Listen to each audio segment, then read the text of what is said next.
You're in a storm right now. You're seeing some things taking place in your life. You're going, I don't know what in the world that's all about. It very well could be that you are just simply in chapter 8 because he is preparing you for chapter 9 in your life.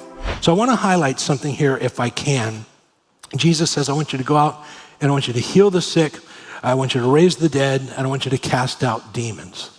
And all of a sudden, chapter 8 makes a whole lot more sense.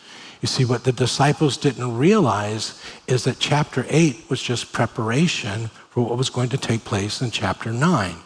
So they're not just stories, but it was all preparation. So they needed to see the guy who had the demons, Legion, they needed to see that cast out. Why? Because now Jesus is sending them out to do the same thing. And they're not going to encounter anything like Legion, thousands of demons, but they're going to encounter the demonic. They didn't realize it at the time, but that was just training for what God wanted to do in chapter 9. They needed to see the woman who was healed of the hemorrhage, because now Jesus says, I want you to go out and I want you to heal. Well, they needed to see that so that they could see this is how you handle that situation. They didn't know it at the time, but that was just training for chapter 9. It was all there by design. They needed to see Jairus' daughter raised from the dead, because now Jesus says, you're going to go out and raise the dead. So they needed to see that. They didn't know it at the time, but that was just training for them to go into chapter 9. So again, they didn't know that it was training. So write this down. Chapter 8 was preparation for their next step. That's all it was. Chapter 8 was their training for their next step. But without that preparation, they wouldn't know what to do or how to handle these situations. So these are not disconnected stories where Jesus did this and he did that. He's walking them through, preparing them for what it is that they're going to need to do. He was intentional about their preparation. Also interesting to me is that Jesus never tells them, we're in chapter 8, but what I'm really doing is I'm preparing you for chapter 9. He never says that. He never says that. So what would have happened, let's put the map up again. If they're in chapter 8, they get on the boat, they go over to the Decapolis, there's the guy with the Legion, and they're in the storm all night long.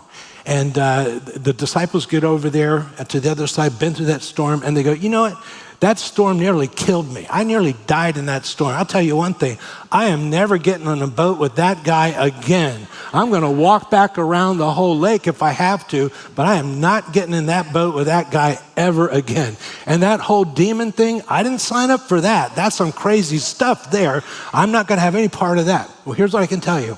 If they would have done that, there would be no chapter 9 in the Gospel of Luke. Does that make sense to you?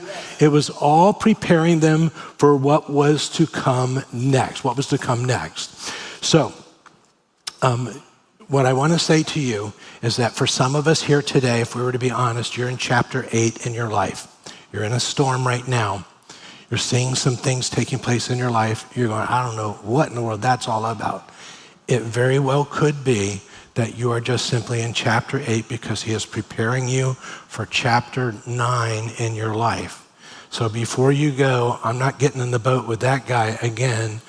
Begin by saying, Lord, you must be preparing me for chapter 9, so I'm going to stay with you. If you don't go through chapter 8, you can't get to chapter 9.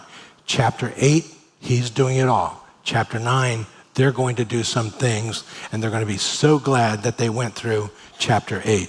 So these stories of chapter 8 were all there by design in order to prepare them for chapter 9. Jesus is intentional about preparing. So Mark's gospel adds a detail, and Mark says, calling the 12 to him, there in your outline, he sent them out 2 by 2 and gave them authority over evil spirits.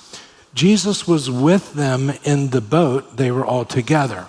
Now Jesus is not going to be with them, but he's going to send them out, but not alone. He's going to send them out 2 by 2. They're not ready to be sent out all by themselves. So he's going to send out 6 teams of 2. That's going to be their next step.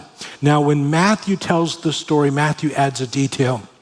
Matthew says, do not go on a road to Gentiles and do not enter a city of Samaritans, but rather go to the lost sheep of the house of Israel.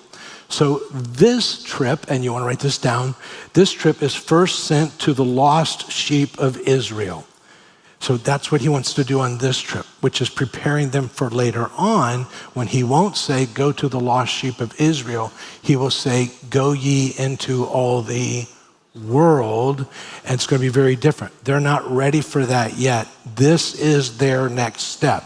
There will be another step in the future. So he's preparing them now for what's to come.